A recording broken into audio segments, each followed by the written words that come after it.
What's up folks, Mike for CMCC Build here with another optimization build and another monk video.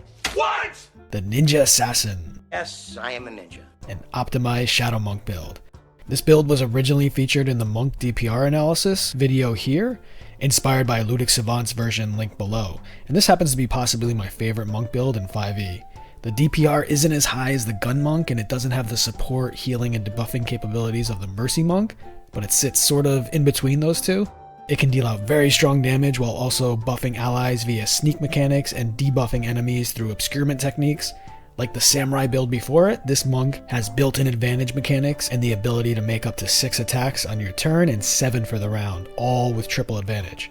That's 21 d20 rolled in a single round. If you like to roll dice, you came to the right place. To make this happen, the Ninja Assassin uses the dreaded Darkness combo, substituting Blind Sight for Devil Sight. I know that Darkness is considered by many to be a bad spell now, and the combo has been frowned upon by the community, so I hope you watched my last video on why the Darkness spell is an excellent addition to your bag of tricks. In that video, we also dive into tactics and options for your party to excel with a Darkness using ally. Now, as I've mentioned many times before, you need to optimize for your table and not in some generic vacuum, so if your party refuses to use stealth tech, nice stealth tech, and they want to wear heavy armor and announce their presence in every dungeon and room they encounter, well, pick another build. This character enables your entire team to become stealth assassins. Separates us from other killers. We only kill bad people. Sneaking into battle and picking off enemies before they know what happened. If you enjoy what I do here, go ahead and like and subscribe. I'm active in the comments, so if you have questions or just want to tell me how wrong I am, that's the place to do it. Hit the thanks button or consider joining my Patreon if you want to support the channel. Okay, enough of that. Let's jump into the build.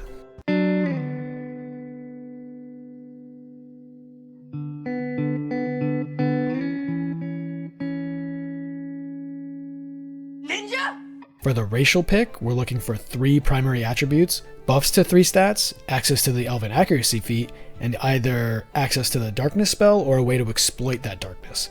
For example, if Blind Sight was a racial option. Tieflings allow us to cast the Darkness spell. All the elves give us Elven Accuracy, but it's the half-elf drow that provides Darkness, Elven Accuracy, and the ASI we need on a monk build. And since it looks like we're going to lose out on half-elven mechanics in 1 D&D, we better use it as much as we can right now before they're gone. You and me, we're family. Promise never to do. This gives us Dark Vision out to 60 feet, Fey Ancestry for advantage on saving throws against being charmed and protection from being magically put to sleep, and most importantly, Drow half-elves get Drow magic in place of skill versatility to get the Dancing Lights cantrip right at level 1. It's concentration, so not a particularly useful light spell, especially when you already have Dark Vision. At 3rd level, they learn the Fairy Fire spell, which can be a strong option against an enemy that threatens invisibility, or for a non-darkness advantage mechanism. Fairy Fire also gives your allies advantage, but at the cost of a saving throw, which makes it less powerful than the spell learned at 5th level, Darkness, which is a saving throw free advantage mechanism. And of course, that's not all it does. It does much, much more. Using the point buy method for abilities, dump Strength with an 8, put a 15 into Dexterity, 15 into Constitution. Maintaining concentration will be a big part of this build. 8 in Intelligence, 15 in Wisdom, and 8 in Charisma. The dreaded 3 15s and 3 8s. Oh no. If that bothers you for some reason, feel free to drop down Con to 14 and bump Charisma or another stat as you see fit. That 16 Constitution is really where you want to be for many reasons, not the least of which is the Monk's D8 hit die. The racial ASI will be used to bump Dexterity by 2, bringing that to a 17. Wisdom and Con will each be bumped to a 16, with the remaining ASI. Pick the background that best suits your design concept and the gaps in your party. Stealth is a necessary pickup for this build, so the Urchin makes an excellent choice both mechanically and thematically. Sleight of Hand, Stealth, Disguise Kit, and Thieves Tool proficiencies are all spot on for what this build is and will be. It's an assassin! At level 1, we're not going Monk just yet. Here, we'll take Fighter. Listen, get this thing! Fighter form. That gives 2 additional hit points, Constitution saving throws, which normally wouldn't matter for a monk, but the Shadow Monk concentrates on several different spells, including Darkness and Pass Without a Trace, so with limited key points to spend on those spells, maintaining concentration is of high priority. Second Wind gives a nice little bonus action heal, and for the proficiencies, Perception and Acrobatics are good grabs. Fighters also get a fighting style right at level 1, and we're here for Blind Fighting. Blind Sight with a range of 10 feet, perfect for a melee build like this one. Cool! Now we can see in the dark! For equipment, make sure you take a longsword and either studded leather or scale mail if you can get it. You'll be using armor for all of one level, so it doesn't matter much. At level 2, jump right into Monk and make a beeline for extra attack. Multi-classing martials will always be an issue in 5e, so we don't take that one level dip in fighter lightly. But to be the stealth assassin relying on darkness and stealth to sneak up and hit enemies unseen, you should be able to see what you're doing.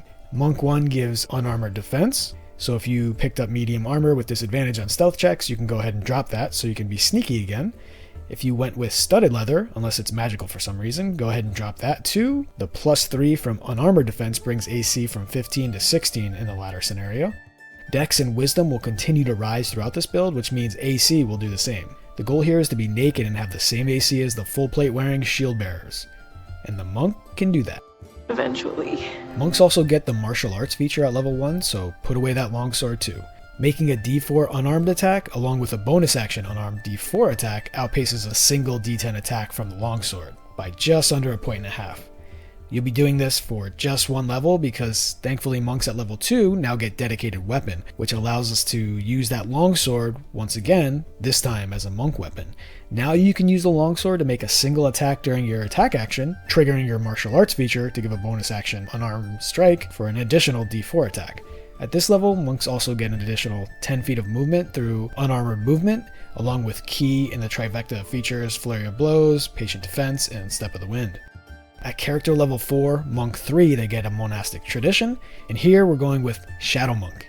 If it's not the best monk subclass, it's neck and neck with the Mercy Monk. The Shadow Monk gets Shadow Arts here, they learn the Minor Illusion cantrip and can cast Darkness, Dark Vision, Pass Without a Trace, or Silence for 2 key points. At this point, 3 key doesn't sound like much, and it's not, but with just a single short rest and the half-elves' racial use of Darkness, this Shadow Monk is able to use Darkness as much or more than a Barbarian can Rage. Yes, Ki is a shared resource, but as we can see here, Darkness casts far outpace the Barbarian's use of Rage. Even with just a single short rest per long rest, the area under the line between Darkness and Rage is your flexibility to do other fun stuff with Ki, while keeping pace with a Raging Barbarian. But Mike, do we need to keep pace with the Barbarian? No. This is only meant to illustrate how often this combat tactic can be used. Depending on all the D&D variability that we've discussed many times before, your own use will likely be somewhere in the middle. Of course, the mileage you get may vary.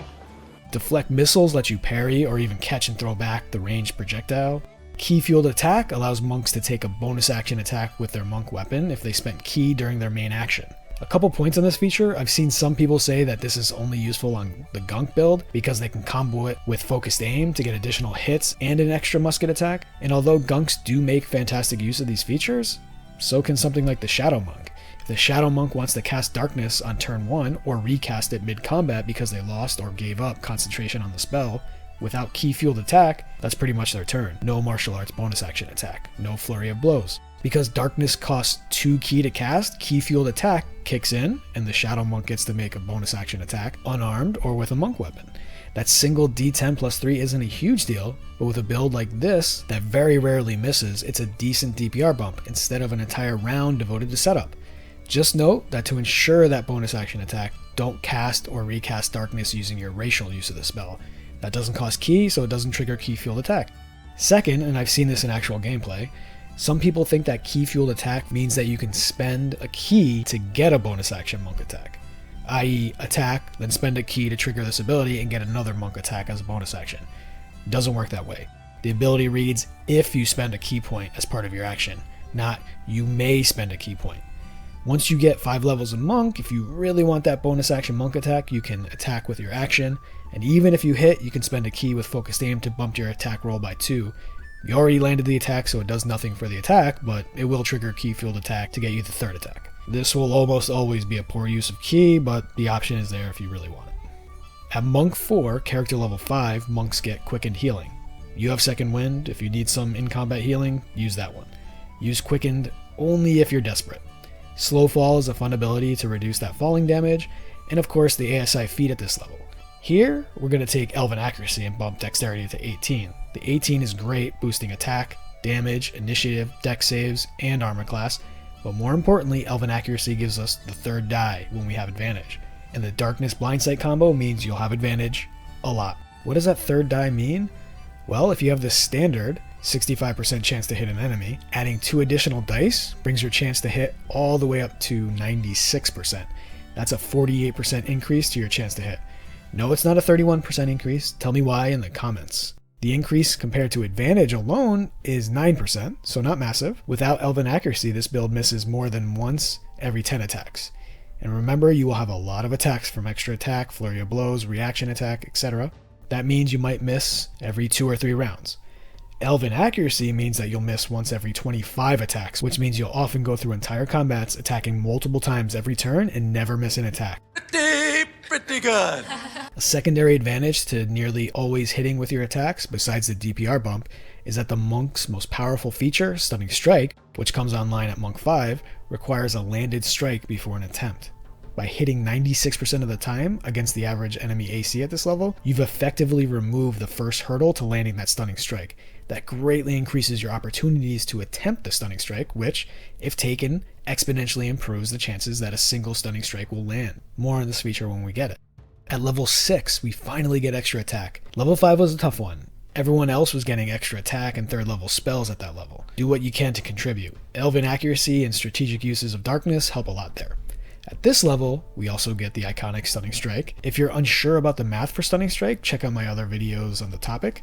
It should also be noted that grapple and shove attempts against enemies that have been stunned and therefore have the incapacitated condition will auto-succeed. So despite an 8 strength and negative athletics modifier, you can grapple enemies, use the Monk's exceptional movement speed to suplex them off a cliff, or eventually, when you can run up walls, make your own cliff, run straight up and then whoops, down they go. Action economy free damage and a prone enemy. You can also choose to run the grappled enemy into one of your allies' hazards like Spirit Guardians, a bonfire, or even Spike Growth for that cheese grater effect. Quoting Ludic Savant, it doesn't actually matter that much if your or an ally's athletics check is low because it takes an action to break out of a grapple. If someone loses a turn to being stunned, then another to breaking a grapple, they're basically done. Let that simmer for a bit. Any enemy that loses 2 full turns is not long for this world. At this point, doubling your main action attacks causes DPR to spike quite a bit. Your damage at level 5 before extra attack will vary with advantage from 17.6 to 25.2 depending on if you're spending a key for flurry of blows or simply taking your bonus action to use a martial arts unarmed attack. So at this point, you'll be right around the 20.5 DPR baseline for this level. At level 6, damage for this build jumps to 27.4 through 35.1 depending on key usage. Both ends of the range are well above the baseline. And don't forget, this build isn't just a DPR build. You're controlling the battlefield with strategic uses of darkness by allowing teammates to use opportunity attack free movement or forcing line of sight enemies into specific areas of the battlefield. You're buffing allies who have prepared themselves for your darkness spell and to use it to their advantage. You're debuffing enemies by blinding casters or silencing them while blinding monsters with line of sight abilities, all while dealing the above baseline damage. One thing we haven't talked about yet are the other spells Shadow Monks get, especially the big one, Pass Without a Trace. It's at this point the build really takes off. Wow, look at him go! So it's a good time to take a moment to discuss the non-darkness spells. Minor Illusion is one of the best cantrips in the game, competing with Guidance for the honor. Use it to create momentary cover in combat for yourself or an ally in danger, distract a guard with a noise, frighten a small child that's annoying you. You're limited only by your imagination and morals. Key to the spell is that 1, it doesn't require line of sight, perfect for a build relying on darkness, and 2, it's one of the few spells that has no verbal component, only somatic and material. This means if you're hiding or stealthing, you can cast this spell without alerting your enemies to your position. The Dark Vision spell gives an ally the ability to see in darkness for 8 hours, concentration free. This is great in an optimized party, which you will be a part of if you're using this build, that will no doubt have any number of variant humans running around. Key here is that we're not just building a supernatural ninja assassin, we're turning the entire party into ninja assassins. And to that end, we finally get to Pass Without a Trace. This spell is bonkers. It lasts for an hour, so you can explore entire dungeons with a single casting, provides a plus 10 bonus to stealth, which is often enough for even the 8 dex full plate paladins to pass stealth checks, and can include any ally within 30 feet of you. This is the main ingredient in our stealth assassin stew. If your party can successfully stealth without being spotted, that will often equate to surprise rounds at best, and when using a scout, pre-combat preparation, which means pre-casting spells outside of combat. Both are incredibly powerful in 5e because of action economy. A surprise round means you're doing things and the enemies are not. Pre-casting spells means you're not wasting precious in-combat actions on those spells. The downside here is that this spell costs ki and concentration, so it directly conflicts with your darkness usage in both ways. Use these spells in the way that best fits the situation you're currently in. And finally, silence should not be slept on. This is a great spell to limit enemy casters or effectively force them into non-silenced sections of the battlefield. If they can't speak, in most cases they can't cast spells, and with a 10-minute duration it can be set up before combat. Be wary of any enemies with the subtle spell meta magic feature though, and you can also cast it in your area if you need to make a ton of noise, like breaking down a door or smashing windows, and don't want to alert the entire enemy force. Okay, back to the build. At this point, you'll want to jump out of Monk, grab 2 more levels in Fighter. This gives Action Surge, which is great for this type of build that wants to attack but also cast occasional spells. Need to get that darkness up? No problem. Cast it with Ki, Action Surge for your additional attacks, and take the Ki-fueled bonus action attack with your longsword. Or simply need to attack more, take 4 main action attacks and Flurry of Blows for 2 more unarmed attacks. The 3rd level in Fighter gives a subclass, and Battlemaster is just too good not to take. With Student of War, take a tool proficiency in something like Carpenter's Tools, which can help you with history, investigation, perception, or even stealth checks involving wooden buildings. So now you can find traps and stealth even better in those wooden structures. This also allows you to fortify a door or window with a minute of work and raw materials, or create a temporary shelter as part of a long rest. More importantly, the Battlemaster gets superiority dice and maneuvers. There are a lot of solid options for a melee build like this, but I went with Brace as my primary maneuver. This allows for a reaction attack whenever an enemy moves into reach with a melee weapon. Right now at level 8, that's the longsword's 5 feet, but by level 11, when your monk die increases to a d8, we're actually going to start equipping a whip. Yes folks, we're using a whip on this one. The damage is 1 point less on average, but increasing your range to 10 feet, which means you'll likely more than make up for that decrease by increasing the number of reaction attacks you can make. Don't forget that the superiority die also adds to your damage roll, further adding to your DPR. The other reaction maneuver that I'm not going to take here is Riposte. If you want to double up on reaction maneuvers to greatly increase the odds of a reaction attack as often as possible, you won't be wrong in doing so. Instead, I'm going to double up on effect maneuvers with Tripping Attack and Pushing Attack. Both only affect large or smaller creatures and require strength saves from your targets. If that's too redundant for your needs, go ahead and take Riposte and even something like Ambush to improve stealth or initiative rolls. Both Trip and Pushing Attack allow you to double up on attacks with Riders, meaning you can hit an enemy and throw a Stunning Strike and Trip Attack. Now you have a shot to stun, knock prone, or both. You can do the same for Pushing Attack. You probably shouldn't have a lot of ranged allies with this build anyway, but if you do, definitely don't use the Trip Attack on enemies they want to attack. Use Pushing Attack to move enemies around the battlefield to improve positioning, causing them to fall or knock them into AoE hazards. It should be noted that the Trip and Pushing Attack maneuvers are applied after you hit an enemy, so definitely toss those onto any critical hits you land, which double the superiority die damage. 2d8 may not sound like much, but you will crit a lot with this build, more than 14% of the time depending on advantage opportunities. That's about 1 crit every 7 attacks. You can easily make 7 attacks in a round with this build during a Nova round, where you Action Surge, Flurry of Blows, and Reaction Attack. Your damage during this round, right at level 8, is over 71 DPR. That's assuming you don't use any maneuvers unless you crit, or any Ki to make sure you hit with any missed attacks. If you really want a Nova, you can easily drive those numbers up. I pump those numbers up. Those are rookie numbers in this racket. At level 9, we're going to jump back into Monk for a level to get the level 6 Ki Empowered Strikes. Just in case we don't have a magical weapon at this point, or those Flurry of Blows have been thrown in vain, this allows the Monk's unarmed strikes to count as magical for the purposes of overcoming resistances or immunity to non-magical attacks and damage. Notice it doesn't say your unarmed strikes become magical. Why does this matter? Because if you're ever in an anti-magic field, like say Sol Katesh, the Monk can indeed still hurt that enemy, even if they're immune to non-magical attacks. Jeremy Crawford got this one wrong.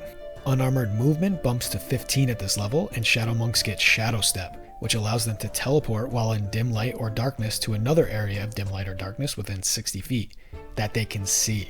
This is very weird to add on a build that is given the darkness spell and expected to use it. This is a cool ability and works well on a build that wants to move a lot to help support allies and hinder enemies, so we want to use it. And to ensure we can be in dim light, we're going to multi-class out of Monk and into Cleric.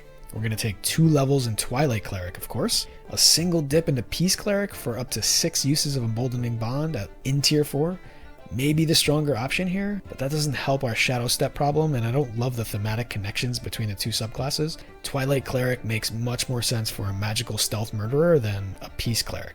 Twilight Cleric gives additional proficiencies, which we already have, along with the perfect Eyes of Night feature, which extends our dark vision to 300 feet, a mind-boggling number. Boggles the mind. And as an action, we can share that dark vision with up to Wisdom modded number of allies. Now all those variant humans we were helping with the dark vision spell, yeah, now we can just use this. Oh, and any of the other races that basically all have 60-foot dark vision, go ahead and push that out to 300. And we're not done there at level 1. Twilight Clerics get Vigilant Blessing, which allows you to give yourself or someone else advantage on the next initiative roll. No resources spent. Stealth Assassin Stew. At level 2, the Cleric Channel Divinity along with Harness Divine Power to recover spell slots. But we're here for the Broken Twilight Sanctuary. As an action, use a Channel Divinity to create a 30-foot sphere of dim light. So don't use this with the Darkness spell because it will counter that spell. It's an ability, not a spell, so Darkness has no power over it. You have no power here. The sphere moves with you and lasts 1 minute. If a creature ends its turn there, they can either gain 1d6 plus cleric level in temporary hit points or end the charmed or frightened condition. Unlimited times. Broken. But as a Shadow Monk, we can use those 30 feet of dim light in every direction to teleport to any edge of that sphere. The sphere is non-concentration, so we don't have to worry about dropping it unless we go down, and it moves with us, so maneuverability becomes a cakewalk. You can use this in an open field in broad daylight to ensure that you have constant use of the teleport ability. For spells, take something like Guidance, Thaumaturgy, mostly for that Night Demon flavor, and Toll of the Dead for a ranged spell option that doesn't require an attack roll. Twilight Clerics get Fairy Fire and Sleep as auto prep spells. Sleep is mostly garbage at this level, especially with only first level spell slots. But Fairy Fire isn't bad, especially if you're out of Darkness uses or want to conserve ki. We already have a free casting of the spell through Drow Magic, but now we can cast it with spell slots if desired. Bane, Bless, Command, Cure Wounds, Detect Magic, Healing Word, and Sanctuary are good options to eventually round out your spell list. It's level 11 and we've picked up all of 1 ASI or feat. It's time to change that. Bounce back into Monk for 2 more levels to get Evasion, a solid defensive ability, Stillness of Mind, a decent defensive option, as long as you're not completely mind controlled, and at 8 an ASI to max out Dexterity. Now with 8 key points per short rest, you should have 16 or 24, with a reasonable number of short rests to long rests, which is plenty to spam those key abilities in combats where they're needed. At level 14, take another level in Fighter to get an additional ASI right away. Here we want to increase Wisdom. This helps with our unarmored AC, while also increasing the efficacy of Stunning Strike. Then we'll switch back to Monk for the rest of our adventuring career. 9th level allows monks to run across water and up walls. Don't forget to grapple and toss those enemies from as high as you can. At 10th level, monks are immune to poison and disease, a decent defensive option. Unarmored movement bumps speed by 20 additional feet. At Monk 11, character level 17, Cloak of Shadows. When you're in dim light or darkness, you can become invisible until you attack, cast a spell, or enter bright light. Hey, you know what will put you in dim light and moves with you so you're always in dim light? Twilight Sanctuary. You know what's not an attack or a spell? Shadow Step. Now you can be invisible, teleporting all over the place in 30-foot intervals and do it as much as you want for 1 minute. The combat uses of this are almost purely defensive, but I can think of some fun out-of-combat infiltration type uses for an ability like this. Got your own ideas? Let me know in the comments. Monk 12, the final ASI. Go ahead and max Wisdom to get your AC to 20 without magic items. Stunning Strike is the best it'll be for you in terms of DC, right in time for tier 4. There is an argument that Alert would be the choice here. If we had 1 more ASI feat by not taking any cleric levels, that would be my pick. For this ASI, weigh your options based on the DM's table and the adventurer you're playing. If the DM throws a lot of surprise combats your way, Alert is probably the choice here. Level 19, Tongue of the Sun and Moon is one of the worst 13th level and above features in the game. But at 20, my favorite monk capstone. But Mike, there are 6 more levels of monk after this. Are there? Well, proficiency in all saving throws and re-rolling failed saves for 1 key is pretty awesome.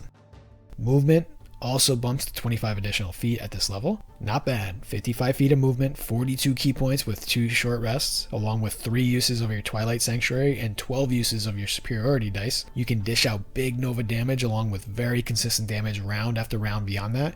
You can heal, buff, debuff, control the battlefield, move enemies with forced movement and stun-based grappling, all while empowering your team to do all their fun stuff even better than they normally do via surprise rounds, pre-combat castings, increased dark vision, advantage on initiative rolls, etc. That's A lot. If you liked the video, I hope you'll like the video. And consider subscribing. See you here next time, folks. Bye. Later.